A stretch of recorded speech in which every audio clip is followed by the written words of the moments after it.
cover growing over rocks, bricks and walls after heavy showers. This green cover is nothing but moss, which is a type of bryophyte. Bryophytes are plants that usually grow in damp, humid and shaded localities. They are also called amphibians of the plant kingdom because though bryophytes grow in soil, they need a moist habitat for sexual reproduction. Let's now take a look at the different parts of a bryophyte. The plant body is thallus-like and is either prostrate or erect. It is attached to the substratum by unicellular or multicellular rhizoids. The plant body does not have true roots, stem or leaves, but possesses similar structures. The main plant body of a bryophyte is haploid. It is also called a gametophyte as it produces gametes. The plant body has both male and female gametophytes, which bear the male and female sex organs respectively. The male sex organs are called the antheridia, and they produce biflagellate antherozoids. The female sex organs, called the archegonia, are flask-shaped and each produces a single egg. During fertilization, the antheridium releases antherozoids in water, where they come into contact with the mouth of the archegonium. One antherozoid fuses with the egg to form a zygote. The zygote in turn produces a multicellular body called the sporophyte. The sporophyte gets its nutrition from the gametophyte.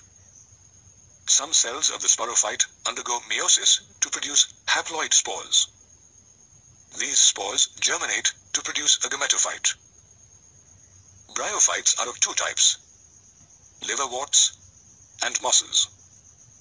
You can find liverworts in moist and shady environs such as barks of trees. The plant body, a thallus, is dorsiventral and oppressed to the substrate. However, in the case of leafy liverworts, the plant body bears tiny leaf-like appendages in two rows on the stem-like structures.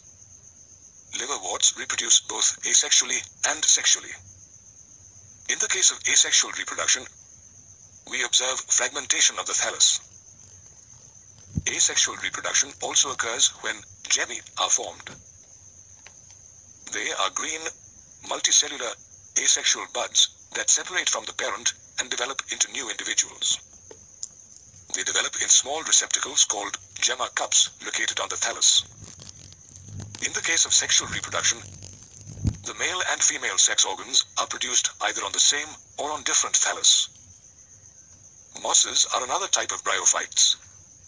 Funaria, Polytrichum, and Sphagnum are some common species of moss.